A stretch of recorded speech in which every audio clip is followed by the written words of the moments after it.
Hello, everybody, and welcome to Is This a Copycat Crime? The Dan Markel murder and the Jared Bridegan murder. Did Shanna Gardner copy Wendy Adelson and the Adelson's family, who almost got away with the murder of Dan Markel for about 6 or 7 years? They lived their lives, they raised those children, they got what they wanted. Is this a dangerous travesty of justice that spurred on copycat crimes? And I think it's a valid question for me to ask, because definitely after having met people attached to the Dan Markel murder, after knowing people who know the Jared Bridegan family, and seeing how similar these two cases are, I just could not help myself but kind of spell it out. And I know in the Dan Markel murder case, a lot of people have been criticizing people in the media going out and defending Wendy. And let me just say, first of all, I think everyone deserves their day in court. Although, if there is no justice, such as pursuing Wendy's perjury, pursuing at least conspiracy to commit murder with the drive-by and perjury, this just emboldens people to say that if my family or friends commit a murder of someone I don't like and I'm involved in it, then I can get away with it. So that's why I really think there needs to be a call to action to hold people accountable who are involved or whose family knowingly did something, or solicitation and conspiracy is just not right. And of course, I have to give a shout out to Jacksonville Police Department for getting Shanna Gardner so quickly, and that's how it should be done.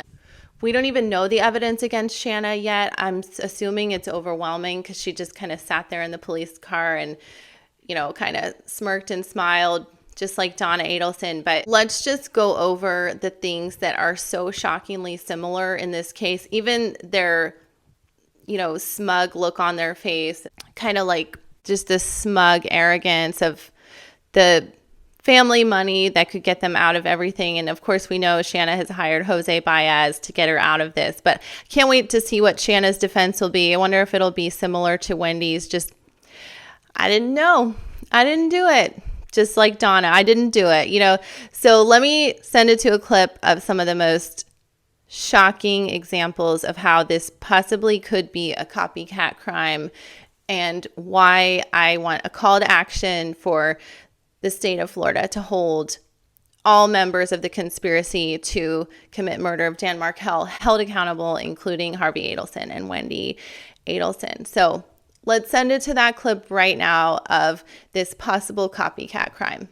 Hello, everyone. I want to talk about how I believe that the Dan Markel murder and the Jared Bridegan murder could have been a copycat crime, and assuming that the Jared Bridegan murder was a copycat crime, I'm speculating that the Jared Bridegan murder could have been a copycat crime done by Shanna Gardner and Mario Fernandez and Henery Tenon as a copycat crime of a very, very extremely similar crime of the Dan Markel murder.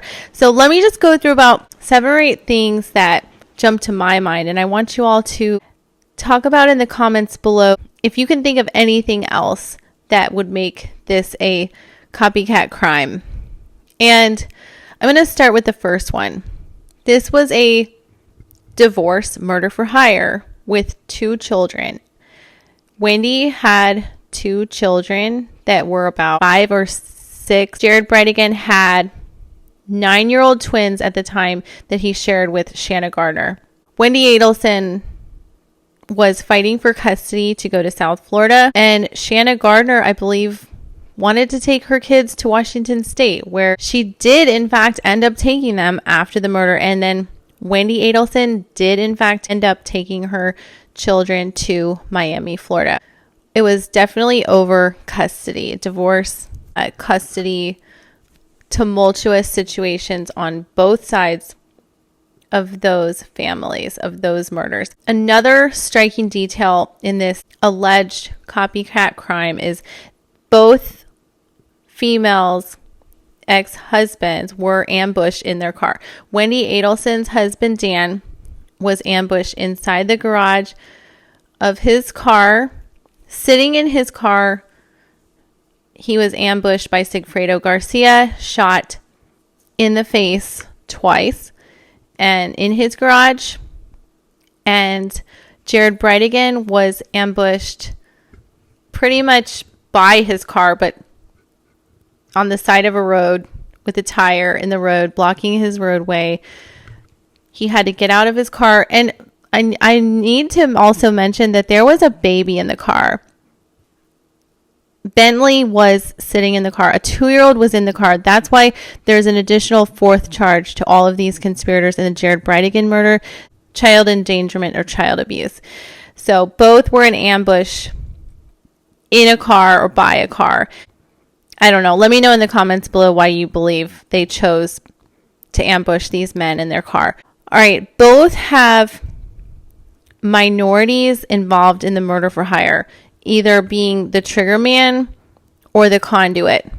In the Dan Markel murder, the trigger man was Sigfredo Garcia. I believe he is of Cuban descent, the member of a Latin Kings gang. In the Jared Bridegan murder, the trigger man was African American Henery Tenon, who was a tenant of Mario Fernandez's home. And Mario Fernandez, I believe, is Latin American. And definitely a lot of outrage that the non-minority folks who hired the murder in the Dan Markel murder were not held to justice. But thank God now Charlie Adelson and Donna Adelson are arrested. But, you know, in the case of the Shanna Gardner and Mario Fernandez murder for hire of Jared Bridegan, thank God that the Jacksonville Sheriff's Office arrested Shanna Gardner at this point. But I'm sure that she's going to try to do some kind of copycat situation of Wendy on the stand, just saying that she had nothing to do with it.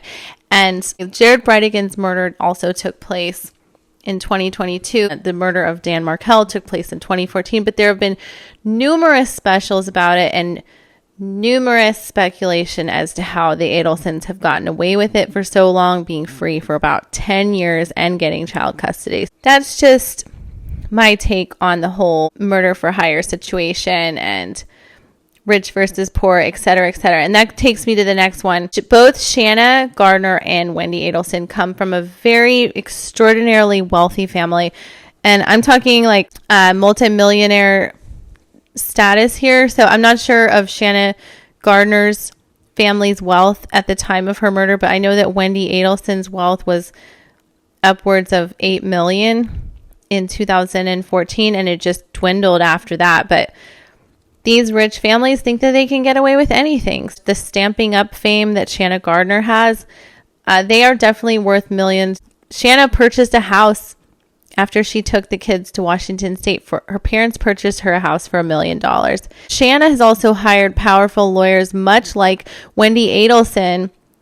Shanna Gardner's lawyer is Jose Biaz, who was Casey Anthony's lawyer. And then Wendy Adelson has John Lauro, who is Donald Trump's lawyer. I mean, these are not normal, everyday, average, run-of-the-mill lawyers or families. So these are definitely two cases to watch, you guys. I'm going to do like a part 2 of this if I need to, but I think I'm kind of getting out a lot of my frustrations about both of these cases right now. And then back to the murder for hire and minorities. I just wanted to circle back that Wendy Adelson testimony and Charlie Adelson's trial, they definitely do blame the minorities. And I'm assuming that Shanna Gardner will pull the same BS that Mario Fernandez did this on his own. He wanted to make her happy. It was a joke, blah, blah, blah, blah. Or they took matters into their own hands. Just stay tuned for that. I'm sure that that will be some sort of strange defense. All right. And another thing, both Wendy and Shanna in their separate, lives had their ex-husbands, Wendy being Dan Markel, had started their own life. Dan Markel with Amy Adler, and then Jared Bridegan with Kristen Bridegan. And Kristen and Jared had 2 beautiful babies of their own. And then Dan was actually looking forward to moving on with Amy and maybe getting married and having a happy life. And Wendy, I believe that was one motivation, that she just couldn't stand it. And I don't think Shanna could stand these beautiful pictures of these beautiful babies and her kids smiling and laughing with the new babies, etc., etc. And that goes on to, you know, these photos and then them having a new spouse. I believe that Wendy and Shanna both wanted to just erase their ex-spouse from the earth. But let me know your thoughts and feelings below. Thank you for listening to my rant. And if you think of anything else of similarities in these 2 cases, please write it in the comments below. And thank you so much. Have a wonderful day. Thank you so much for listening and liking and watching and subscribing. And I hope everyone's having a wonderful day. More videos to come. Let's look forward to seeing Donna Adelson's jail file in the Leon County Jail. Hopefully we'll see who she calls first. More of Charlie's jail calls. I'll probably look to see who he calls on the holidays, like Christmas and New Year's, and just to get a sample of who's still picking up the phone for him, and maybe his prison calls, or we'll talk about his sentencing too on the 12th, the day after my birthday. So I hope everyone's having a wonderful day. Thank you for liking and watching and subscribing. Have a good one.